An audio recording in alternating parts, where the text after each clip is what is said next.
Hi there everyone, today I'm reviewing Legion by Dan Abnett, and this one's going to be a spoiler review, so if you don't want spoilers, click away now. So having worked my way through several of the more recent Alpha Legion books, I wanted to go back and reread Legion. And, this is really the big Horus Heresy book for the Alpha Legion. But really, it isn't as simple as that, as it never is with the Alpha Legion. Instead of simply following Space Marines doing Space Marine things, the Alpha Legion are far more subtle and it doesn't always focus on the Legion themselves. In this book, Abner introduces a complex cast of characters and plot points that have significant repercussions for the Horus Heresy, the Alpha Legion, and potentially the fate of the whole galaxy. And the book is a little slow in sort of developing some of the key findings of the book, such as that the Cabal has been influencing the Horus Heresy and basically working to ensure that Horus wins, because they've foreseen that Chaos will simply become too strong if they lose. And this is hugely important, since it also explains why the Alpha Legion are so divided. When the Cabal asks the Alpha Legion whom they will fight for, they have a truly difficult decision to make. And they're also perhaps served with the most interesting dilemma. Are the Alpha Legion so loyal that they will even betray the Imperium to save the universe? Is this the higher goal worth it for the cost of the Imperium and potentially humanity to basically stop chaos? And is that the only real choice they have to make?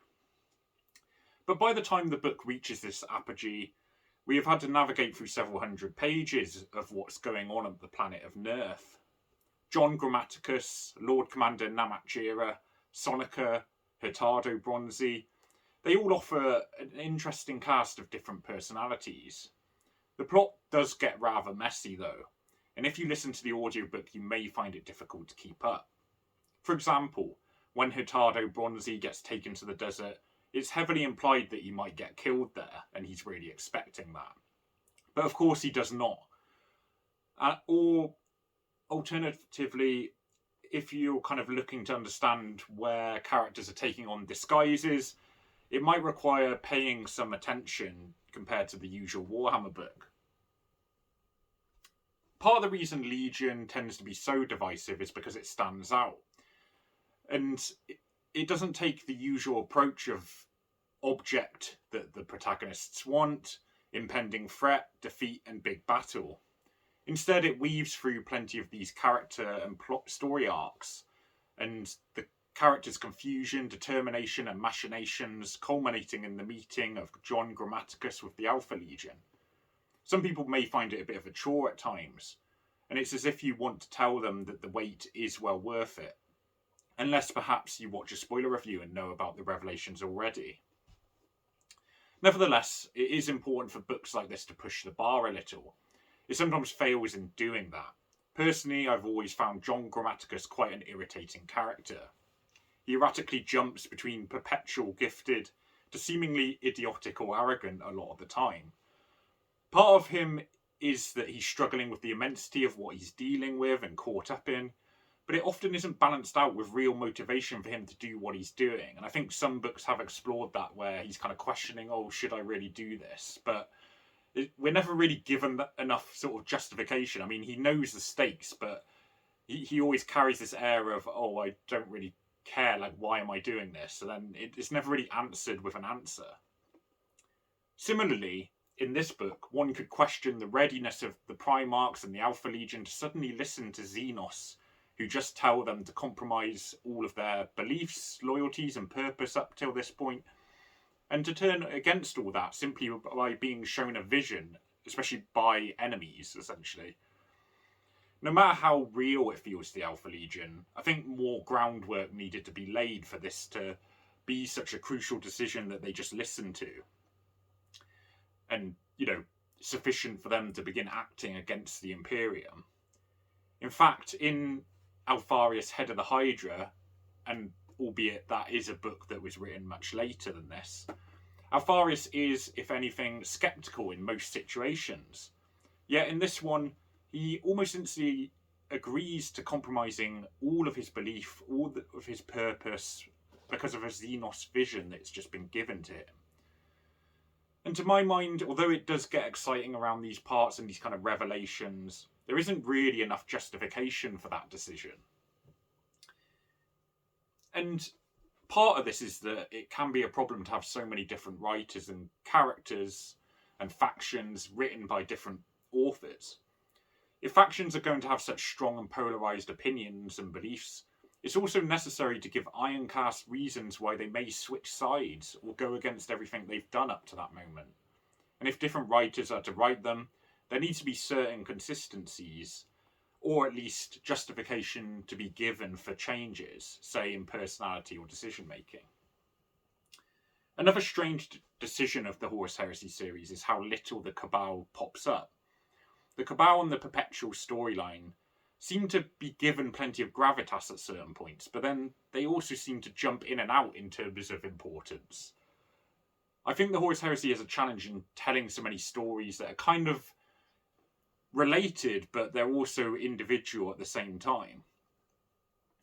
And it's a shame that they didn't either pick and develop it more effectively or constrain it to certain books and make sure that the threads running through different books are just clearly related and have a sort of progression with them. Instead, they seem to just pop up now and again, and you're sort of left wondering, well, how important is this? Does it actually matter? But I do expect that in the final Siege of Terror books, the Perpetuals will be important. And to be fair, Volume 1 has kind of showed us some of that, I'll say. So a lot of this might sound like a damning indictment of Legion by Dan Abnett. But in reality, the big question of the Alpha Legion is a riveting one. And there is an exciting journey here. And some strands really leave you guessing and wanting to read on, because you kind of get the sense that something is going to unravel. And it's as if Abnett really embodied the Alpha Legion when writing this book. And although sometimes you might be a little confused or frustrated, it does seem to pay off in the end.